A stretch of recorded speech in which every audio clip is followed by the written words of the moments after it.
why does a Scrum Master not have any authority in a Scrum team? What's the purpose of that? Do they not? Really? What is authority? Authority is the power to tell somebody what to do. It's coming from a position, I suppose, above somebody, but they're going to listen to you. Now, in Scrum, the Scrum Master doesn't have the authority to tell you how to do your job.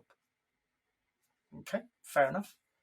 So maybe they don't have authority, but maybe they do, because they can tell you other stuff. Okay.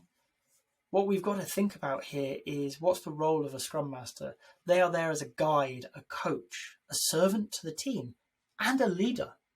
Well, leaders come with authority. So that's an interesting dichotomy that opens up. The very nature of leadership is one where other people are willingly following you and giving you authority, right? They are saying that they want to achieve whatever aim you have set out. And for Scrum Masters, it's a better way of working, it's a better environment to work, it's a better team. So they are giving you some authority over them.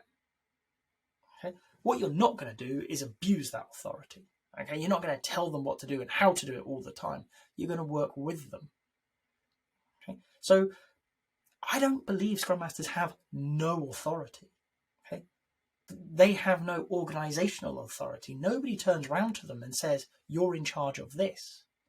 Instead, the team turns around to them and says, we trust you, we believe in what you're aiming for, and therefore you can do these things for our betterment.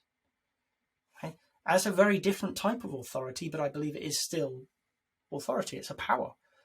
Okay? Because as a Scrum Master, because the team trust where we're going, they believe in the aims that I've got, they're going to listen to me.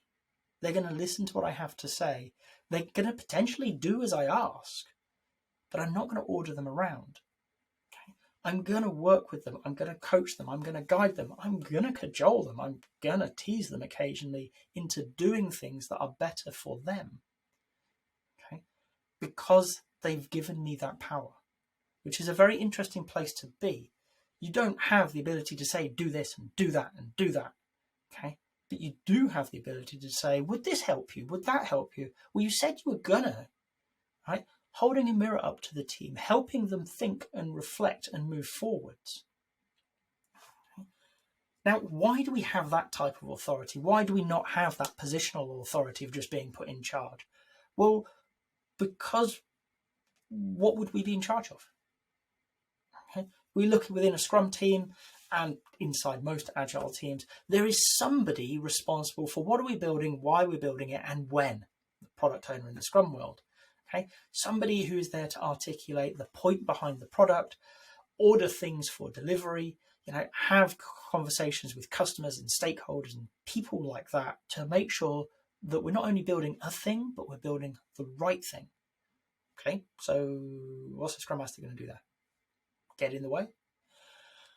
There are the developers, the people who are building the thing and building it to the right quality. What's the Scrum Master going to do there? Well, if they have that skill set, then why aren't they also a developer? There's nothing wrong with that. A Scrum Master can be a developer. And to that point, they can help a product owner. They can bring new ideas and tools when the product owner is running short or needs support. Great. But they're not the right person to tell either of those groups how to do their job. You don't want me stood there, somebody who's been out of software development for a decade or so, telling developers how to do their job. That's nonsense. Okay? You don't want somebody who, has been out of the game for that long, telling anybody how to do a job they used to do, because the world has changed. So your Scrum Master, it doesn't make any sense to give them the positional authority of saying, well, they'll do this and they'll do that and they'll do this, because they're not qualified. And it is that simple. Okay? A Scrum Master is focused on the environment in which that team is. That's their thing. The product owner, the developers are focused on the product that they're creating. That's their thing. Having somebody who isn't in that game but is sat on the sidelines, watching and helping them be better at who they are, I don't get what authority we could give them that could be useful.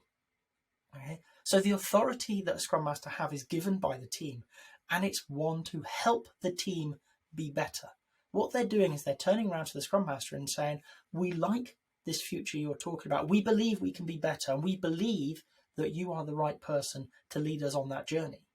Okay? What we are going to do is not blindly obey, but we are going to allow you to challenge us, to reflect behaviors back on us. We're going to give you the way we want to work, and we're going to let you hold us to our own quality standards.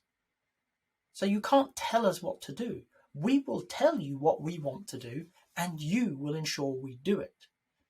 And you're a mirror, which for me is a really interesting thing. I so often hear the Scrum Master has no authority, and in that positional term, they absolutely don't. But you have so much power over a team. You have so much ability to influence the outcomes. If, as a Scrum Master, you just don't bother to turn up, okay? You do the bare minimum, you book some meetings, you run a daily stand-up. God, that makes me shudder. Then nothing's going to happen, okay? That environment isn't going to improve. You're going to be selling that team short. But they can probably still do their job. It might be slower. It may not be as much fun. Okay, but they can get through it. What you need as a Scrum Master is to work with those people. Help them understand the power that you have in your hands. That ability to shape organizations, to shape structures, to be better. Okay? And help them trust you. Give them reason to. Show that you're credible in your role. Show that you're reliable. Build relationships with those people. And absolutely vital to the whole process, show that you're in it to help them rather than yourself. You can be a little bit selfish. I'll let you have that. But in the main, we are turning up to work to help other people, to give them the ability to be an amazing team. And when you do that, they will happily give you the ability to hold them to account, to push them forward, to cajole them, to cheerlead them, to really stretch them. Okay? And in doing that, you're going to be able to grow an amazing team. If you've got to this point in the video, I hope you've enjoyed it. If so, a like would be appreciated. If you want to hear more from me, more answers to questions that maybe you've got in the Agile world, please subscribe to the channel. And if you've got a question that you really want answered, drop it in the comments. I promise we'll get around to it. Thank you.